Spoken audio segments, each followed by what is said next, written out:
Assalamualaikum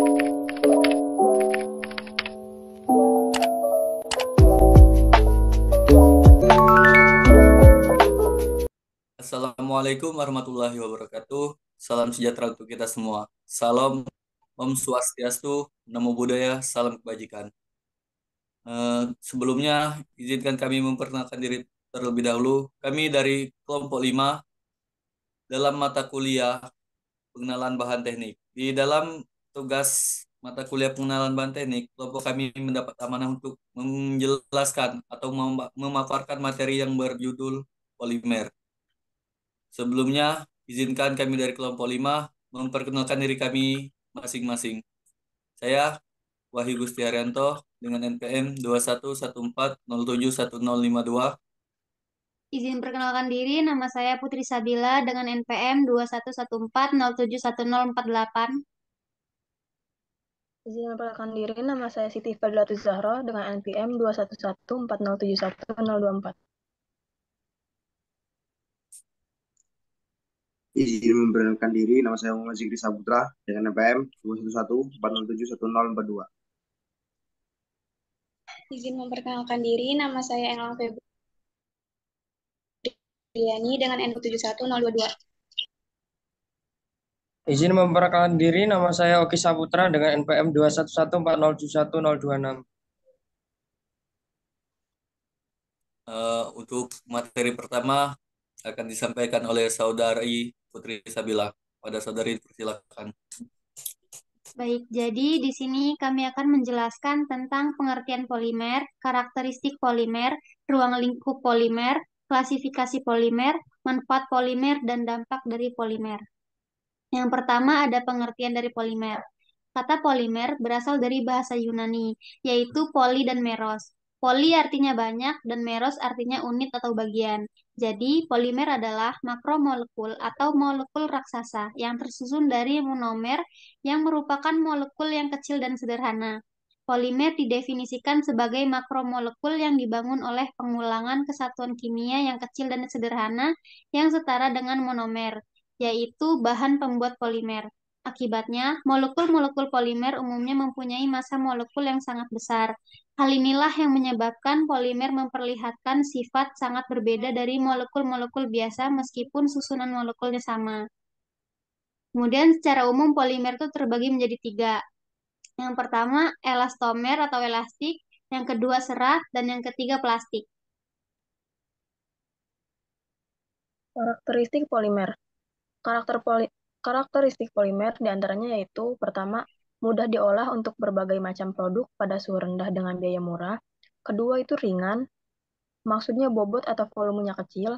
Ketiga, tahan korosi atau kerusakan terhadap lingkungan yang agresif. Keempat, yang baik terhadap panas dan listrik. Guna bahan komponen khusus karena sifatnya yang elastis dan plastis. Yang keenam, berat molekulnya besar sehingga stabilitas dimensinya tinggi.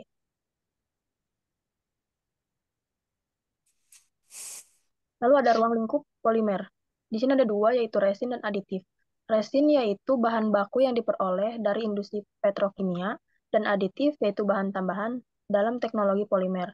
Contohnya seperti pewarna, pelumas, fragrances, stabilizer, antioksidan, plasticizer, emulsifier, dan anti-UV.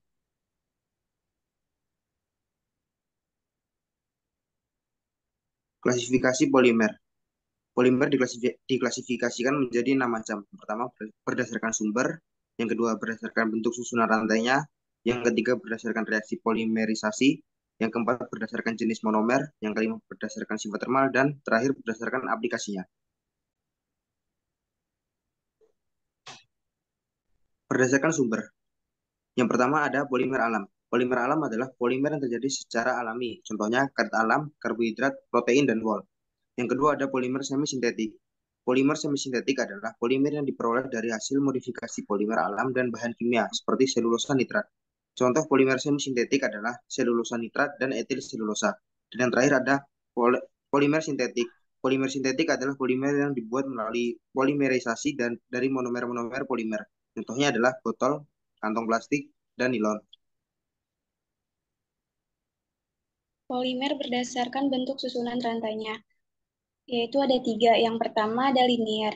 Linier yaitu polimer yang tersusun dengan satuan ulang berikatan satu sama lain, berbentuk rantai polimer yang panjang.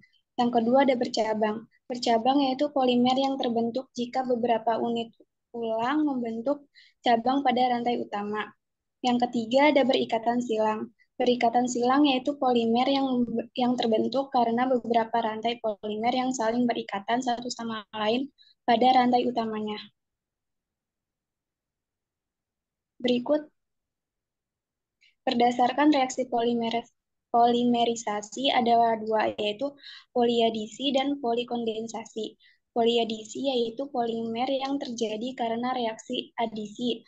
Reaksi adisi adalah reaksi penambahan molekul-molekul monomer berikatan rangkap, biasanya pemicunya berupa radikal bebas atau ion. Yang kedua ada polikondensasi, yaitu polimer yang terjadi karena reaksi kondensasi atau reaksi bertahap.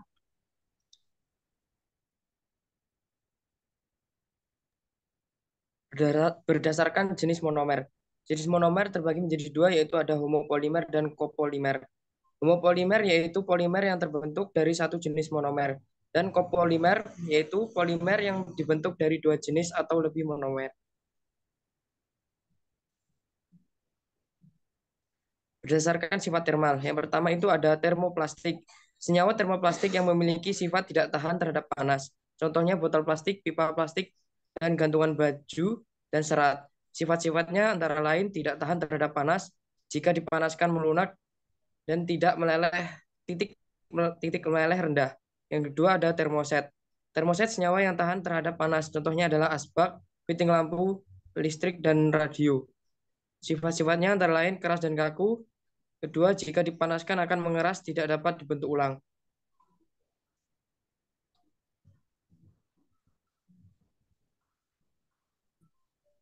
Berdasarkan aplikasinya, ini terbagi menjadi 3. Yang pertama ada polimer komersial. Polimer yang disintetis dengan biaya murah dan diproduksi secara besar-besaran.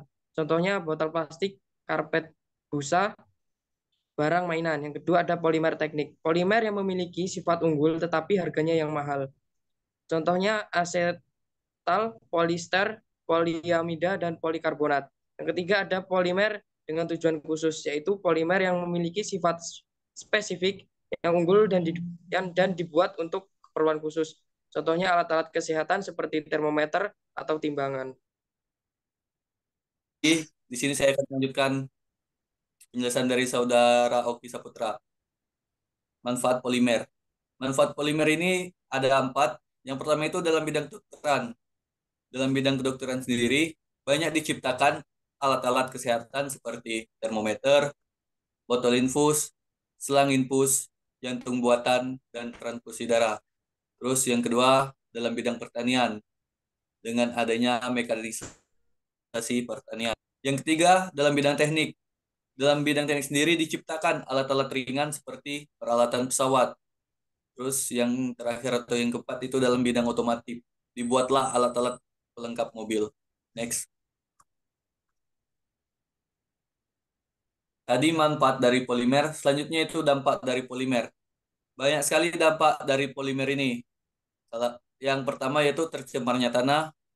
Yang kedua, racun-racun dari partikel plastik yang masuk ke dalam tanah akan membunuh hewan-hewan pengurai di dalam tanah seperti cacing.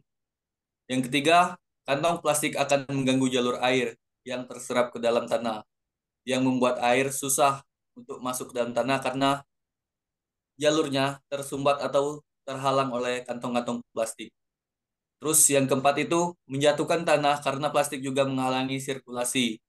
Sirkulasi menyuburkan tanah, udara di dalam tanah, dan ruang gerak makhluk bawah tanah yang mampu menyuburkan tanah.